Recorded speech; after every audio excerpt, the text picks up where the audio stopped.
Te voy a dar un ejemplo concreto del daño económico y por lo tanto social que produce el comunismo cuando es puesto en práctica. Primero te voy a dar dos referencias para que tengas una idea de ese daño económico. En España hubo una crisis económica muy importante entre el 2008 y el 2013 y en 2014 la economía lentamente empezó a recuperar. Fue una crisis tremenda en la que la tasa de desempleo llegó a picos del 30%, incluso más en algunas regiones de España. Si tú tomas todos esos años juntos, 5 años, el PIB, el Producto Interior Bruto de España, cayó en volumen un 8,6%. Entonces, una crisis terrible en España que llevó la tasa de desempleo al 30%, fue una caída del PIB de 8,6%. Ahora te doy otra referencia. En Argentina hubo una crisis muy fuerte que duró desde el 99 hasta el 2002 aproximadamente, que comenzó por la devaluación de la moneda de Brasil. Brasil es el principal socio comercial de Argentina.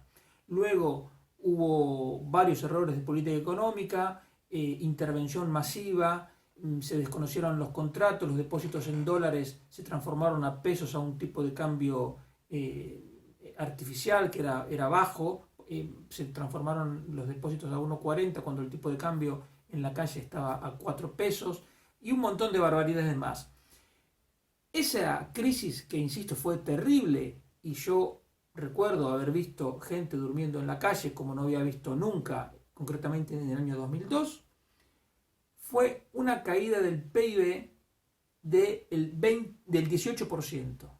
Entonces, la primera referencia que te di fue una crisis de 5 años en España con una caída del PIB del 8,6%. La segunda referencia que te estoy dando es una caída acumulada en 4 años en Argentina del 18%.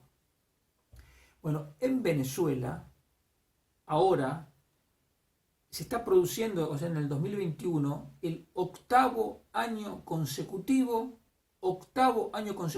de caída del PIB.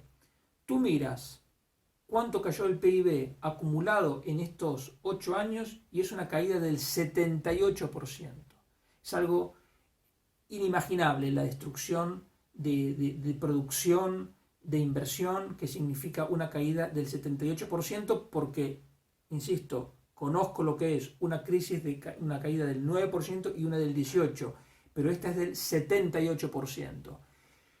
Con todo lo terrible y bestial que es lo que está pasando en Venezuela, hay un ejemplo todavía peor, que es la experiencia de la Unión Soviética a partir del año 1918, cuando se puso en marcha el llamado comunismo de guerra, es decir, la colectivización total y la abolición total de la propiedad privada.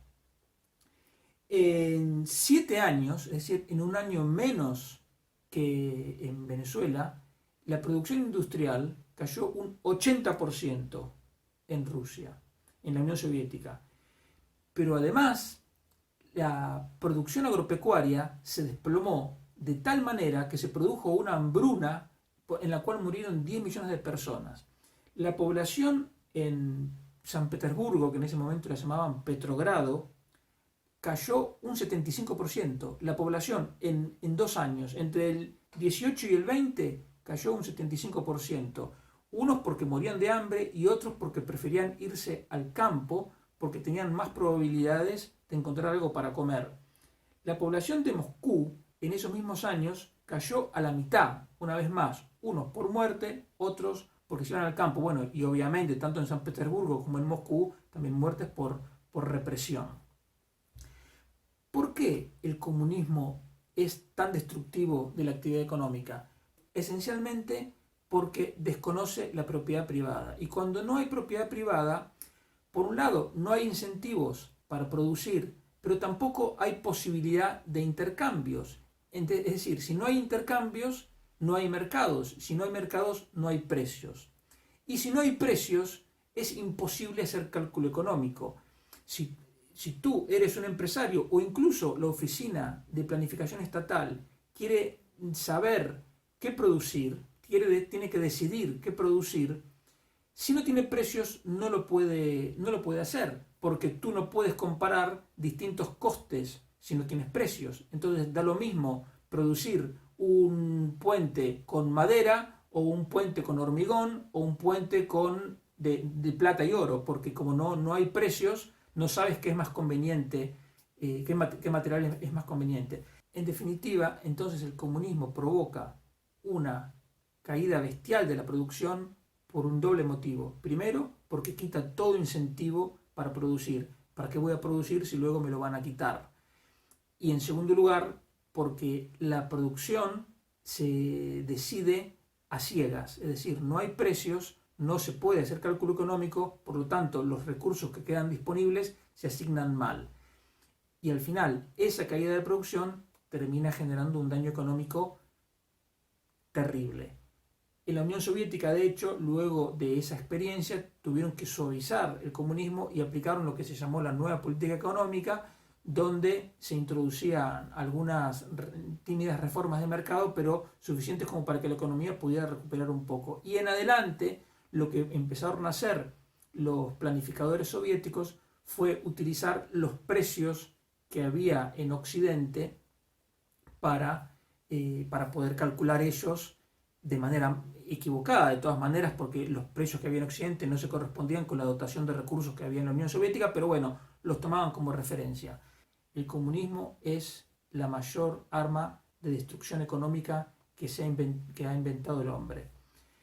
Y lo que hay que tener en cuenta, y es fundamental, es que el intervencionismo y el comunismo no son cosas totalmente distintas, son dos fenómenos que están son dos fenómenos de la misma naturaleza, aunque en graduaciones distintas. Es como comparar el vodka, que sería el comunismo, y una cerveza, que sería el intervencionismo. Estamos hablando de bebidas alcohólicas, la diferencia es el grado de alcohol que tiene una y otra. Pero una vez que empiezas a intervenir la economía, el final de ese camino es la destrucción económica que estamos viendo ahora en Venezuela y hace un siglo en la Unión Soviética.